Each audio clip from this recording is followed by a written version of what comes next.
I have a question for you. Do you really know how old your patient is? You may actually be wrong about it. You have all the January 1st people, right? And so what we always tell people, you go to the Asian agencies, they know what happened with all the wars. You don't have to explain to everybody what happened and make it look like you're a bad person for lying. It's because it's messed up in terms of immigration and history. So my mom, she had to claim 1939 birth, even though she was born in 35. And again, the difference of 4 years is tremendous the older you get. And that's something I think healthcare people ought to recognize. Hi, you're listening to Healthcare for Humans podcast, the podcast dedicated to educating you how to care for culturally diverse communities so you can be a better healer. This is about everything that you wish you knew to really care for the person in front of you, not just a body system. Let's learn together. I'm Dr. Raj Sundar, a family physician and a community organizer.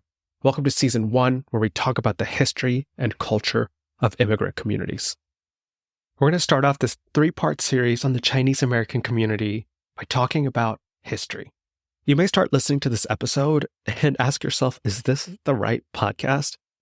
Is this about healthcare or is this just history?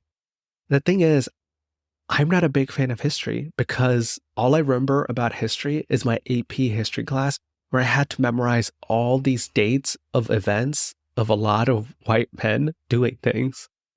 But I spend a lot of time being a historian during my day.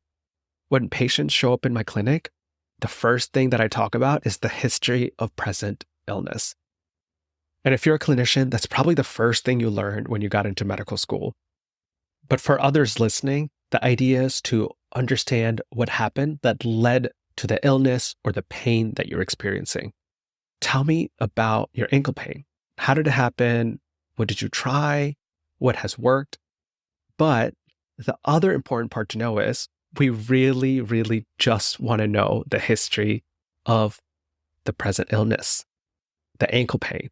Not that you were at a birthday party when it happened, not who you were with when it happened, not why this birthday party was so important to you because it's the first one since COVID. We just ask about the body system. And I think that sometimes it's the downfall of healthcare because we miss out on learning about the person and we almost never think about learning about the history of the community. But I want to propose to you that it's just as important to understand the history of the community because that's the source of their values and beliefs. And that's where you'll understand the events that cause them trauma and learn about the things that give them hope. And those are the things that we really need to know to care for the person when they show up to you vulnerable, broken, in pain. Because you can't help them heal if you don't think about all of those things. I'm thrilled to have Connie So, a professor at the University of Washington, to join me today to talk about the history of the Chinese American community. And just like me, after this episode, you're going to become fluent in talking about Toisanese, Gongshao, and Cantonese, and you're going to understand what all those words mean, and it's going to make you a better healer, friend, and neighbor. Here's Connie.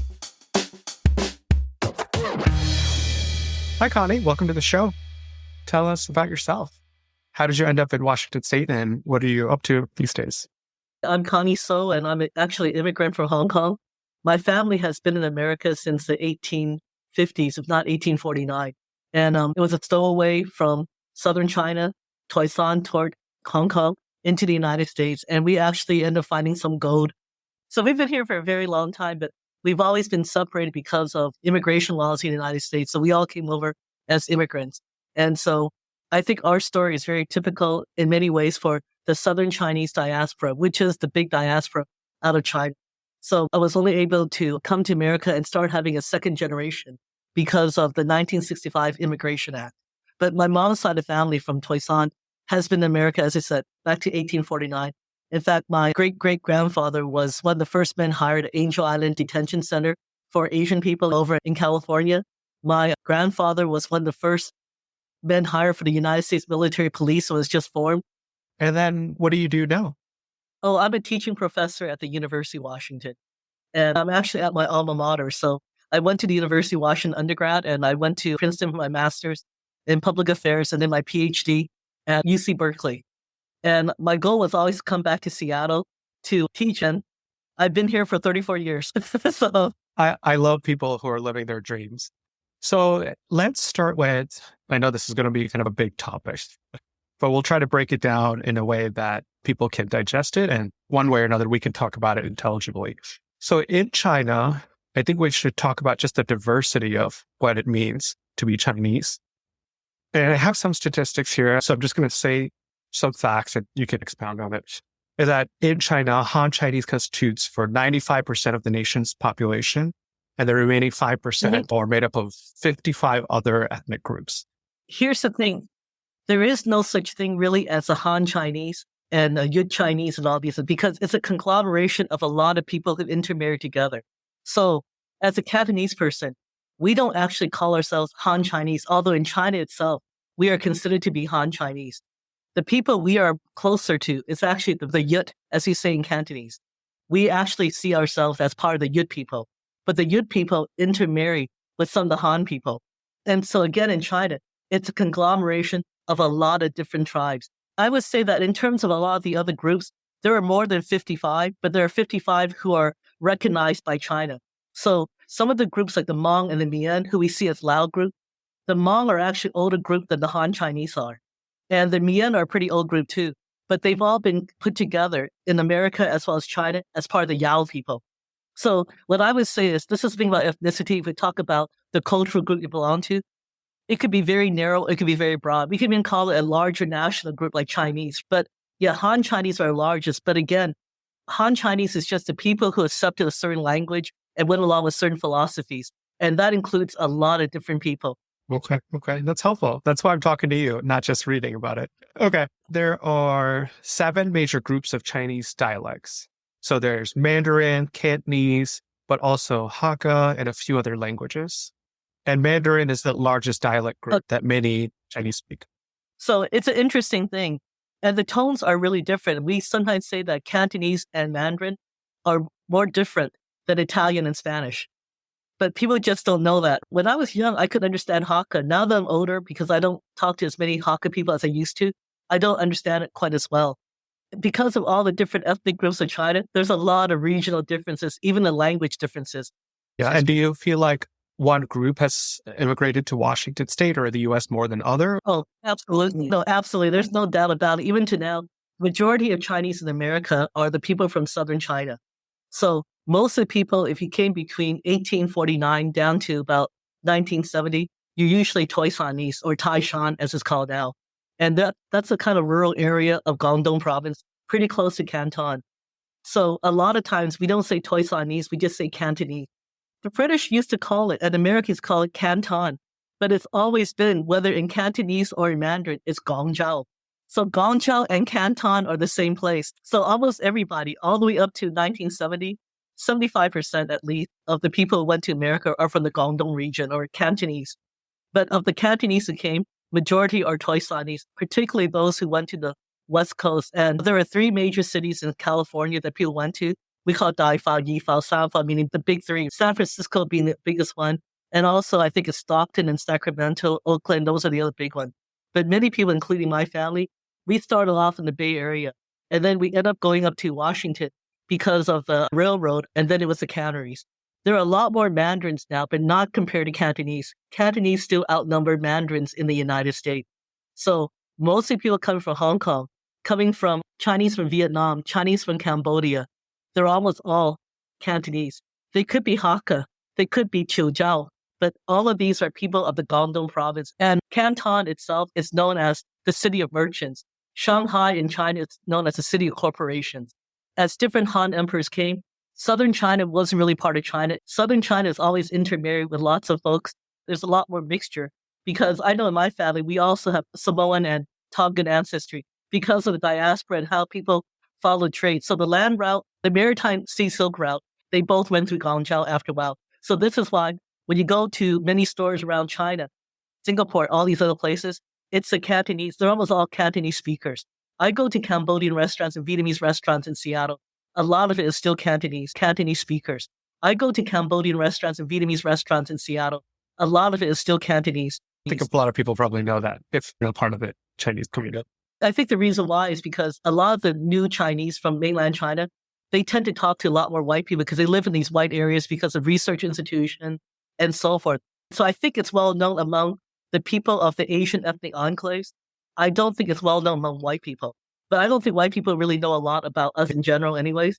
And I used to work for the National Committee U.S.-China Relations in New York City back in the 80s, and I would say they didn't know a lot of this either. But for those of us who actually come out of this history, it's pretty well known. I think in China, most people know that the diasporic Chinese are the Cantonese and the Hokkien, the people who are from Xiamen and went to Taiwan, went to the Philippines, went to Malaysia, and so forth. This is a good time to transition. We can kind of make it a little structured with history. But I think it's important for people to know, as you're noting, that when we see people, the diaspora, whether it's the Chinese or the Indian diaspora, that's usually a small population of the home country. Like for China, it's a lot of the Cantonese, not some of the other areas in China.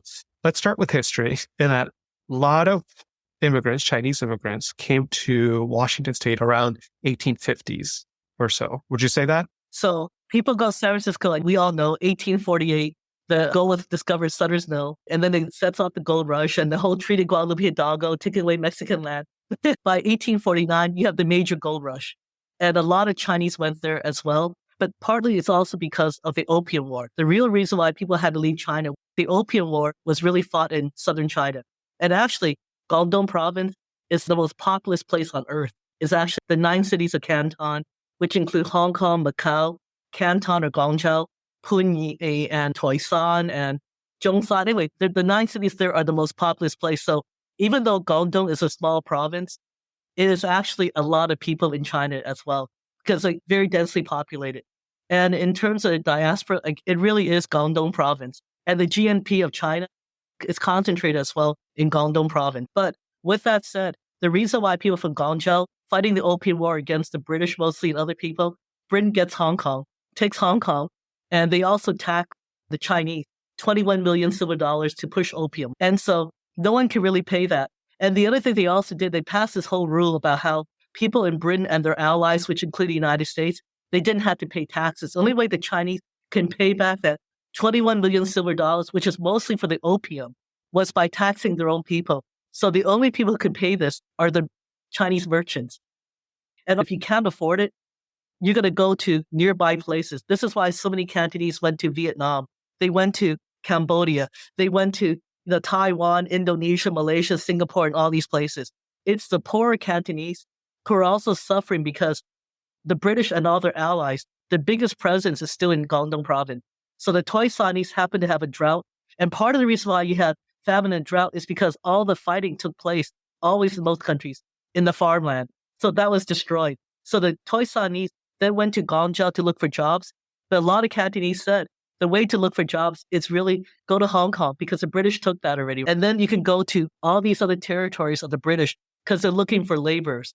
And they're also trying to develop infrastructure in Malaysia, which is why many Chinese go to Singapore and develop that infrastructure. And also Cholon in Vietnam, all the port cities, and why you have so many Cantonese. So a few people who are a little more desperate thought they would try for America. And the reason why they did is because by the time it's 1848, then they started hearing about gold. And of course, a lot of people in China don't really like the people who are white. The term we have for white people, white devils and ghosts and everything, because they're pushing opium onto the Chinese people.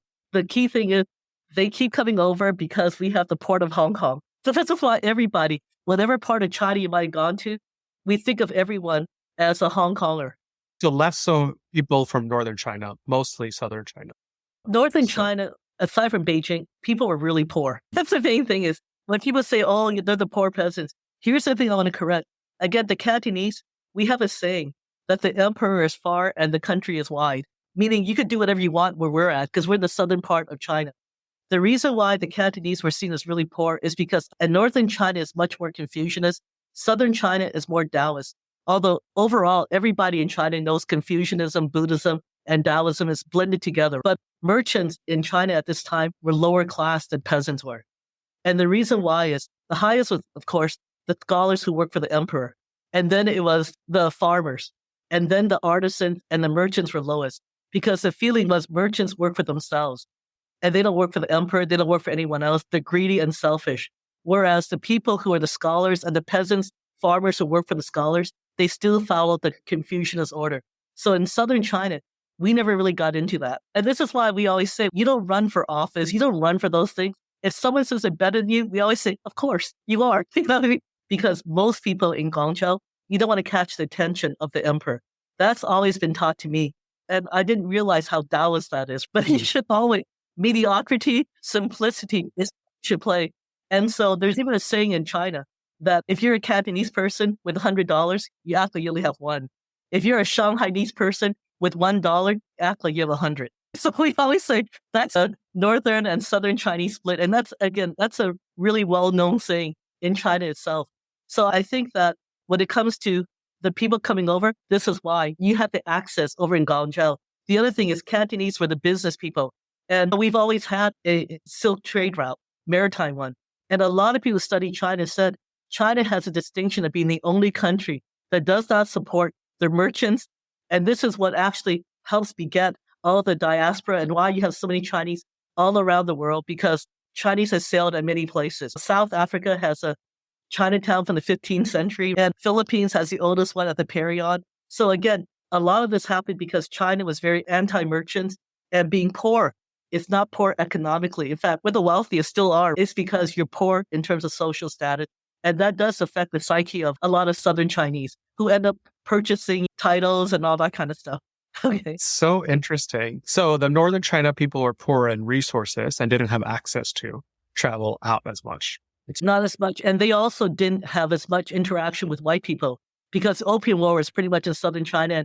And for Northern Chinese, they don't call white people devils and ghosts and all that stuff the way the Cantonese do because they're just foreigners, Wayan. Whereas for the Cantonese, it doesn't take on the same pejorative connotation that it did historically, but it's because of the Opium War. I have here that it was the Opium War and also the Taiping Rebellion. Taiping Rebellion comes a bit later. Taiping Rebellion is being fought at the same time that other battles. Example, the Second Opium War, there was also the Hakka Punti War. You also end up having some of the other, Boxer Rebellion, Red Turban, Taiping, they're all out of Guangdong province, all out of Canton. So this is why we're saying we're a pretty rebellious people here. You just had so many different battles. In fact, in Guangzhou, there were every 3 to 5 years, there was some battle against foreigners or against each other. So people came for the gold rush. And then I think gold was discovered in Oregon and Washington. No, Suttersville, California first, and then Black Diamond.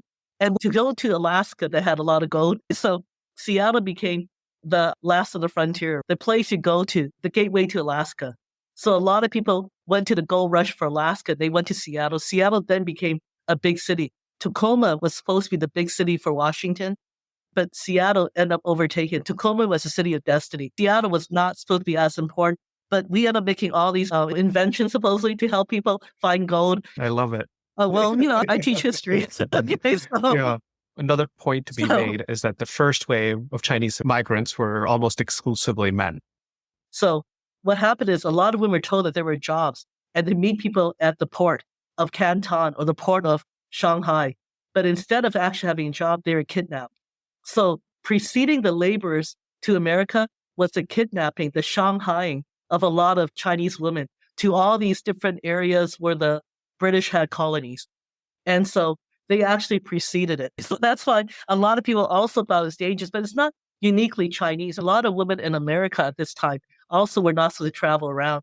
And since people knew America, yes, it's a beautiful country, Magog, but it was also the white devil's country. So you're not going to let a Chinese woman travel by herself there, especially because among the women who were there were a lot of people who were forced into prostitution. It started off with white men kidnapping, and then it became Chinese men as well. Because you know how that always happens as well. They had better labor. And I think a lot of people go through that still. So they came here, partly it was for the gold rush and mining, but also they built railroads. Well, first they came for mining, and then they've had a foreign miners tax against Mexicans that was even more imposed against the Chinese. So they became 98% of your revenue gets taxed in the state of California. And the state of California made a lot of money. And you would continue having to pay this tax unless you carried that little sheet of paper. There's no lamination or anything with you. And if you didn't have the paper, you pay the tax again or else you go to jail. So the foreign miners tax definitely pushed a lot of people out of mining. And then when it came to working on the railroad, people had to pay back the people they borrowed money from. They didn't stow away. They had to pay for the voyage. You had to pay people back. At the time, the East Coast was really paid by the Irish. When you get to the Midwest, we would say it's the Scandinavians. The Swedes and Irish joined up the Scandinavians. But the Rocky Mountains, it was the Chinese. And it was Leland Stanford who was the first to hire the Chinese. He initially didn't think they could do it, but people were desperate for jobs. And it was said, we can do it, even though we come from really tropical places and everything. People are going to prove their might. And they did. They were great railroad builders. And in Seattle, we have Chin Ji-hee, who was one of the wealthiest men in Washington at this time, back in the 1860s. He was part of Kwang Tuk, and then he started Hwasong. And what he did is he employed a lot of people, but the main thing is he ended up pulling the money and all his know-how, and he built a railroad in Toisan. So this is why in China, he's well known as well. But the key thing is the Chinese end up not only building it, they were engineering.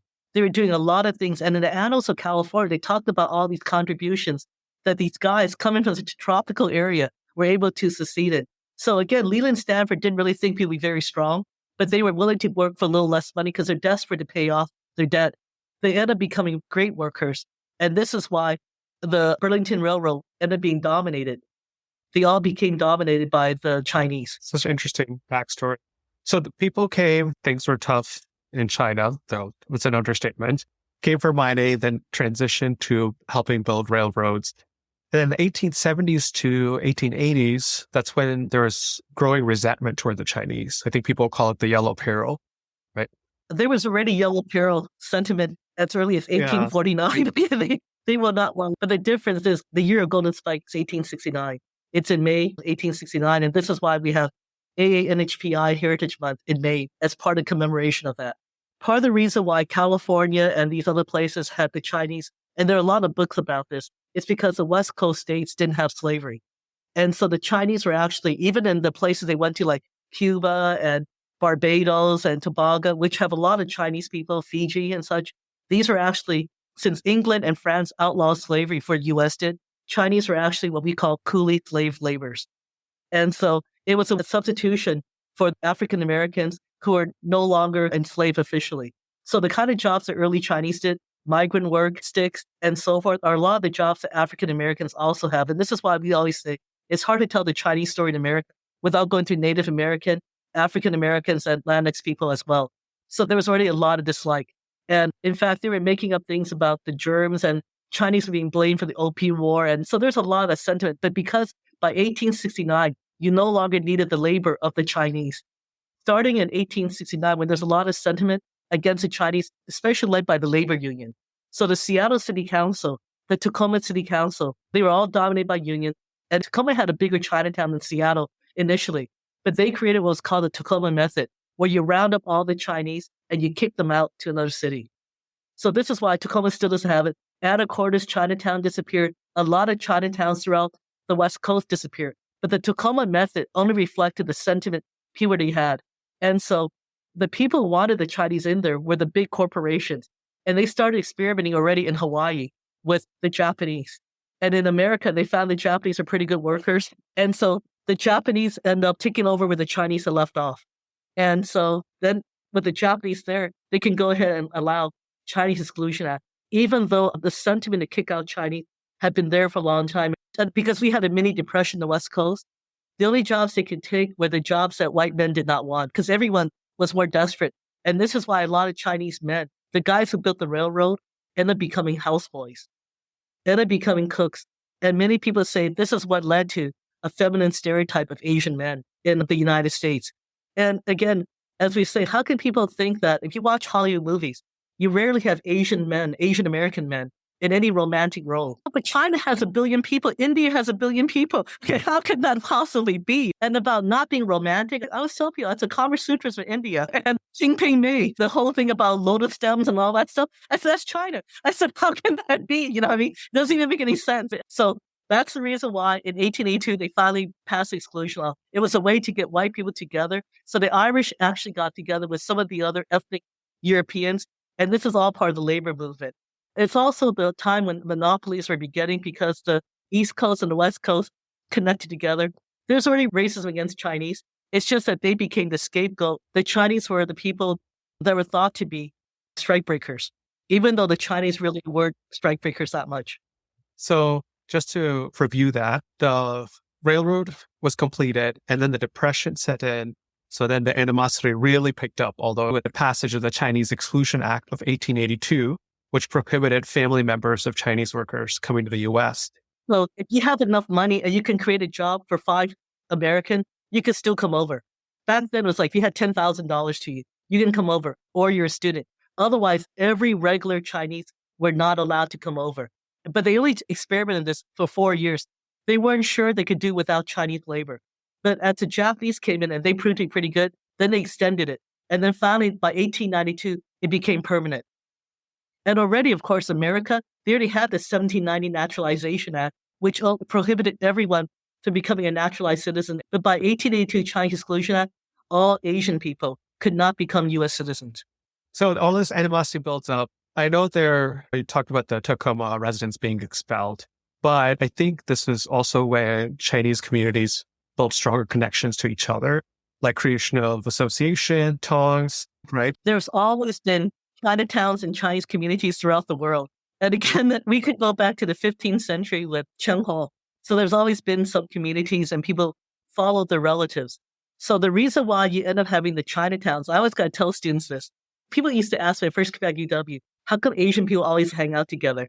And I said, the real reason why is because white people like to hang out with each other. They exclusively so much create residential covenants, red lines, and everything else, de facto segregation. So that's why the Chinatowns came up, because initially Chinese didn't want to compete against each other, but they had to move to the area that white people did not want to be. And again, even to this day, a lot of new immigrants, the only place you can afford are the areas outside the city. So this is why a lot of immigrants of color in particular, we always live in unincorporated areas. This is why Skyway, Federal Way, SeaTac, even Rainier Beach initially, those are all unincorporated areas of the city. So in terms of the family association, the Chinese diaspora, since long time ago with the whole Silk network, it's always been there. People move accordingly. And the way Chinese start businesses is because of the family associations, the families that follow one after another. We start business by what we call the rotating credit system, where I don't have a lot of money, but I'm going to find people of my same last name. So my great-grandfather started Wu family in Seattle. And again, there's Danny Wu and all those guys. So everybody put in $100. It's not a lot of money, but there's 20 of you. That could be quite a bit of money. And so what happens is you can either draw straws or you pay by interest to see who takes the whole bulk of the money. And so all of us in that group, we all want you to pay it back. Otherwise, we can't use it. That's the way Chinese enterprises began. That's Vietnamese. That's Japanese, the Kenjin Kais. And ours is called Weigun, right? And I know that for my family, even for my wedding, we had to go to the Wu family restaurant because we always got to go with our relatives. Okay. So the next big, I'll say, change is post-World War II immigration after the repeal of the Chinese Exclusion Act in 1943. Would you say that's right? Because then the War Bride Act of 1945. It was called the Magnuson Act. And so Warren G. Magnuson, the guy who eventually becomes our U.S. Senator, has a big role in that. But part of the reason why the Chinese were also treated better was because, I don't want to go through all this world history, but Japan invades Manchuria. They're condemned by the League of Nations. Japan says everyone's hypocritical. The Enlightenment Commission condemns them. They join the Axis power, all that stuff. So Japan invaded Guangzhou. And they also invaded Xiamen and all these areas of southern China. So at that point, China becomes the ally of the United States. And the person in charge at that point was Chiang Kai-shek, who a lot of people in China totally feel is a puppet of the United States. So that was the Republic of China at that time. And so what a lot of people say is during all that time, Chinese people end up getting favored. And this is why when it comes to congressional medals and everything else, when it comes to overturning immigration laws, part of that was in response to what Japan was saying in Asia. So it was Claire Booth Lewis guys who said that we got to get rid of Chinese Exclusion Act. We don't really want the Asians there, Chinese coming over, but you can't exclude them. It looks bad. So even when they got rid of Chinese Exclusion Act, they still reduced the number of Chinese people to, I think, 10% of what they were back in 1920. And they allowed the Chinese to actually get naturalization in December of 43. So really it's more 44. Then people brought back war brides. My grandfather found that even though he served for the World War II as a veteran, he had to remarry my grandmother. It was easier to do that than to come over the other way. So you had to marry within the time China got involved in World War II. as far as U.S. is concerned, between 1937 to 1945. So my mom was actually born before that. And she and a lot of other women end up having to say that they're born in 37, 38, 39, because you couldn't be born in 35, even though the war in China was actually going on earlier than that. And this is why when it comes to healthcare, that is something that you should know when it comes to the Vietnam War. I'm sure the Afghan War, Persian Gulf Wars, a lot of people, part of it is you have to lie because the immigration stuff is just crazy. It's when U.S. recognizes something, even though it might have been happening before. But the other part is sometimes people don't have paperwork, and that's why you have all the January 1st people, right? And so what we always tell people, you go to the Asian agencies, they know what happened with all the wars. You don't have to explain to everybody what happened and make it look like you're a bad person for lying. It's because it's messed up in terms of immigration and history. So my mom, she had to claim 1939 birth, even though she was born in 35. And again, the difference of 4 years is tremendous the older you get. And that's something I think for healthcare people, people ought to recognize that. Wow, that's so interesting. Yeah, I think that's definitely true. But post-World War II immigration, in 1950s and 60s, I think the Chinese entered fields that were traditionally close to them too, medicine, engineering, business, and politics. No. America in 1943, in December 43, gave sanctuary status to 1,000 Hong Kong refugees, as they're called. But these were actually international students from China. Out of that group, 3 of them end up winning the Nobel Prize. But these 3 guys are not normal people. These are people who get into China from China as international students during a more hostile period. So we have Sung Dao Li, Sammy Ting, and Chen Yangning. We got several people. These are the guys. And after World War II was when African Americans are talking about starting the civil rights movement. So you needed to have somebody that has been historically discriminated against that seemed to be doing well, because African Americans are saying white America is institutional racist. They latched onto these guys, the stories of these guys who are international students, to make it look like, Chinese people are hardworking and smart. They don't agitate, and that's what they do. Black people, they talk too much, blah, blah, blah. Majority of Chinese were still in Chinatown. These were your exceptional Chinese. People win Nobel Prize are exceptional, okay? And they use those words and exaggerate it, right, to everybody else. And they still continue doing this to this day. Yeah, I mean, I think that's where the model minority comes up, right? Yeah. And again, it's everything that's put against African Americans. And again, we could do a whole thing on that. I always do this every year to show people why the statistics they use are inaccurate. It's median family income. It's not per capita income. We come from expensive cities. So, of course, our income is a little higher. Our minimum wage is higher. And, of course, the expensive cities, what you should really do is compare Chinese in Seattle with white people in Seattle. That's what, and San Francisco and all that stuff. And they're going to find there's a severe underemployment, et cetera, et cetera. Okay. So now we have the migration patterns. I wonder if we can just put on a different lens and you can just give me your thoughts on breaking it out this way, that we're taking care of Chinese Americans, that there's probably different amounts of acculturation, which is that idea of how you live according to the cultural values, either of your home country or of the US. And this is arbitrary how we break this down, but I just saw it in a curriculum about just the community here. That one, there's the elderly Chinese American immigrants who still have traditional values and hold on to the values of China and how they grew up.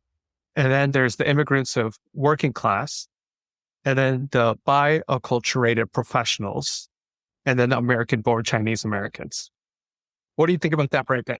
I would say, and I talk about classes, and this is my experience growing up as a Chinese American in Seattle. We think it depends more on whether you come from ethnic enclaves or you come from white community. We feel that a lot of people say old immigrant, and they come out very old country. What we say is it depends. There are the old immigrants, especially the ones around Chinatown, but we think that all immigrants, especially the people who come over after 65, they all have assimilationist tendencies. If they didn't have assimilation, and assimilation we mean white Anglo-conformist. If they didn't have that Anglo-conformist mentality, they probably wouldn't come to America in the first place. But when you live in the ethnic enclaves, like the Chinatowns, like the Beacon Hill, which is actually the largest Asian American enclave in the Seattle area. In fact, throughout the 1990s, 2000, more Asians live in Beacon Hill than the entire city of Bellevue. So that's how great it is. But when you live in the Asian enclaves, there's actually much more of a movement to become acculturated and proud of being Asian American, no hyphen. So this is the thing we always say, from the ethnic enclaves, we don't hyphenate because we know hyphen means that you're equally knowledgeable about being Asian and American. Asia's a big continent, even about Chinese American. It's hard to know about China when you grow up in America. More of what you know is what your teachers have told you. So part of the dilemma a lot of students feel is that when they go to school, well-intentioned and not so well-intentioned teachers tell them pretty much negative things about being Asian, backward things about being Asian, and they don't talk about United States the same way. So a lot of Asian parents mistakenly tell them to obey their teachers. That's the best way to do well.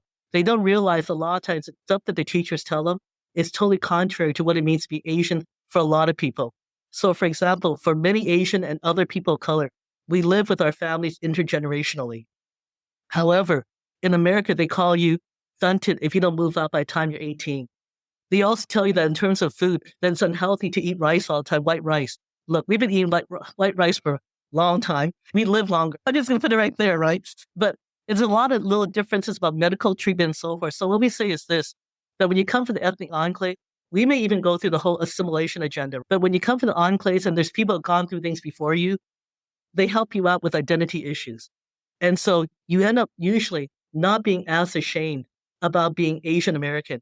And you may identify too with a lot more African American movements. So we're all acculturated because there's a lot of different acculturation. But what happens is for the newer Asians who come over, especially as international students, they talk to a lot of white people who tell them negative things about ethnic enclaves. So they always end up putting down the Chinatowns, the Beacon Hills, and everything else. What it is that I think a lot of the parents who live on the east side, who live on the north side and these other areas, they tell their kids to be proud of being Asian, but the kids say they don't really mean it.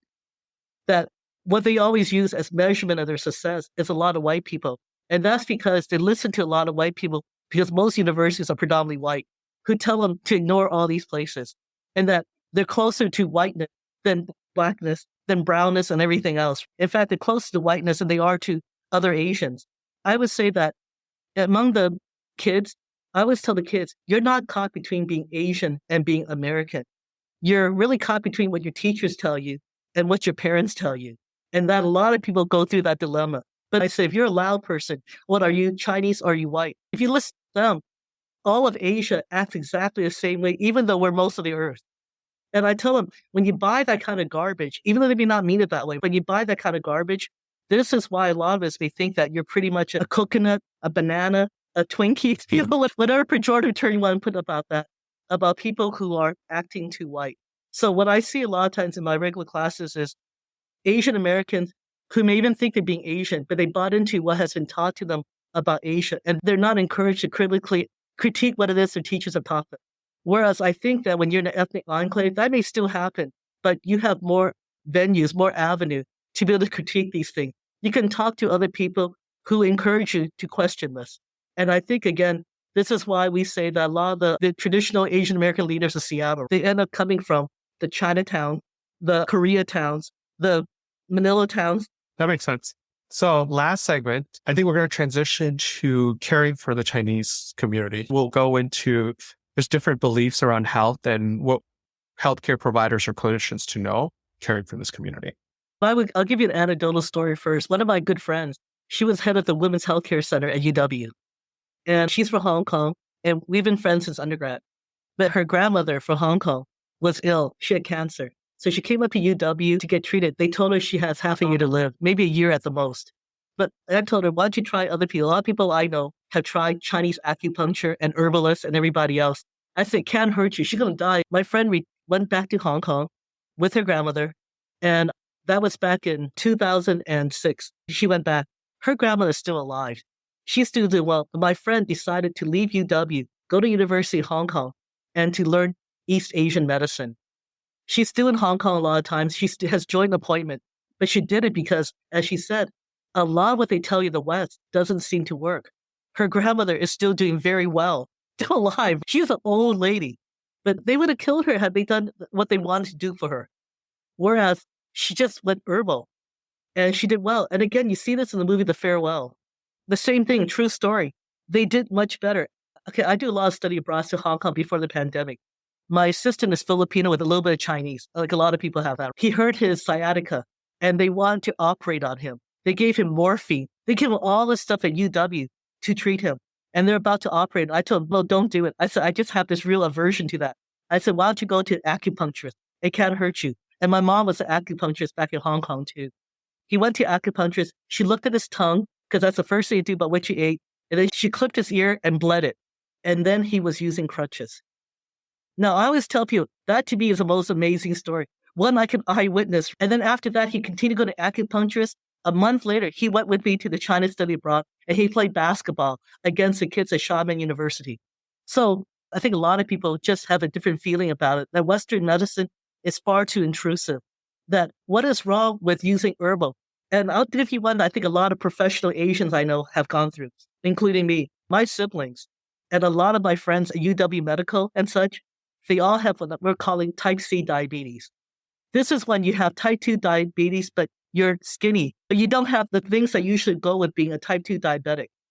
And what I noticed about all of them, and I started talking to my friends at ICHS, International Community Health Services, what we notice is, how come it's always the professional Asian Americans have been here longer? It's the Japanese, it's the Chinese, the Asian Indians, and the Filipinos. So my daughter and my son, they play a lot of sports, so I thought, okay, I can always try to be healthier. So I started eating a lot of salad, a lot more than I normally, because you had to have something fast. Suddenly, I was told that I'm borderline for type 2 diabetes, like all my friends, because my yoga friends, my friends who bike around, they all have it. And I thought, oh no, I'm becoming what I teach. So I decided I'm going to eat the total Chinese diet. I had roast pork the day before, the lechon one. I had all that stuff. She told me, what did you do? You really improved. I decided, experimenting only on myself, I totally went with the Chinese diet. Because if I'm going to go down, I'm going to go down with food I like. I feel like that should be the hook of the podcast.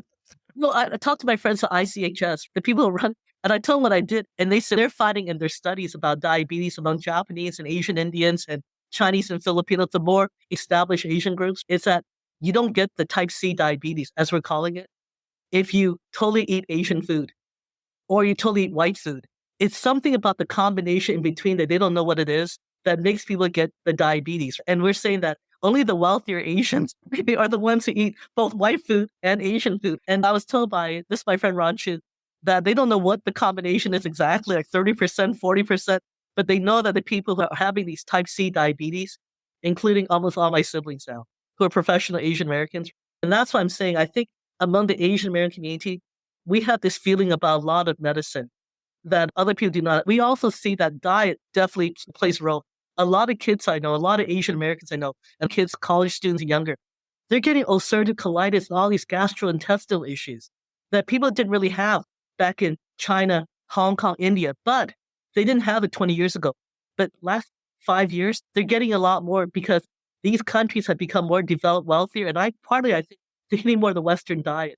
So I would say that a lot of Asian Americans, regardless of how long they've been in America, they're starting to look into other methods. However, the ones who are very assimilated, who don't talk to other Asians, they don't know that this is something you might consider doing. I think the bigger one is still how we treat the mental health issues, how we treat a lot of these other things. So a lot of people in Asia, less so now than what it used to be, they're not really about treating mental illness.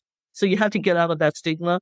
But I think a lot more people became aware of that because of COVID, just how bad it can get.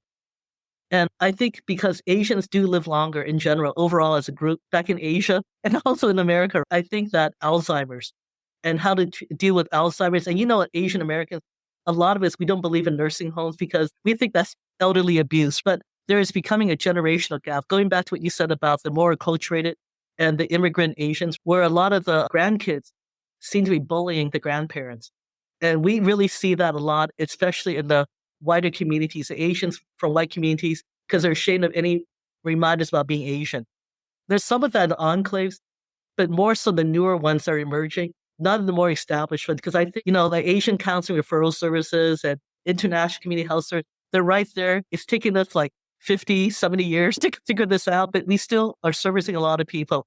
Okay. Last question. Any other final thoughts about just taking care of the Chinese community, or maybe a doctor that did it especially well for you? Maybe integrated Western medicine and traditional medicine? I think a lot of doctors are becoming much more aware of this. I think ever since the publication of the book, The Sphere Catches You, You Fall Down, about the Hmong family, I think it's become hard reading for ethics classes. But I remember I used that book when it first came out because I thought it really captured what a lot of us think. I remember one of my sisters was really ill and they had no way curing her. And she actually had anorexia nervosa. This is back in the 70s when people didn't know what a disease was. But my grandmother, she started chanting things and doing a lot of shamanistic stuff. I kept thinking, I wonder if it worked because she was losing so much weight. Then again, we know it's a little bit mental illness, but people didn't know that stuff back then. But for whatever reason, she actually did get cured. But whatever it is my grandmother guys did, and I think of all the herbal medicine I had since I was young, I don't know, it worked. And nowadays, when I found pediatricians, my kids, I only wanted pediatricians who were open-minded about Asian type of medicine. And even when it comes to dermatology, my dermatologist is Asian American. She's from Singapore. We always talk about the Asian American kind of things we go through. And even though my doctor is not Asian American, one of them retired and later on another person, I still found you can find open-minded people. For my mom, I definitely wanted her to have my friend, the one who went back to Hong Kong. She was her doctor because she would know what to do, how to cure her, like tiger balm and cupping.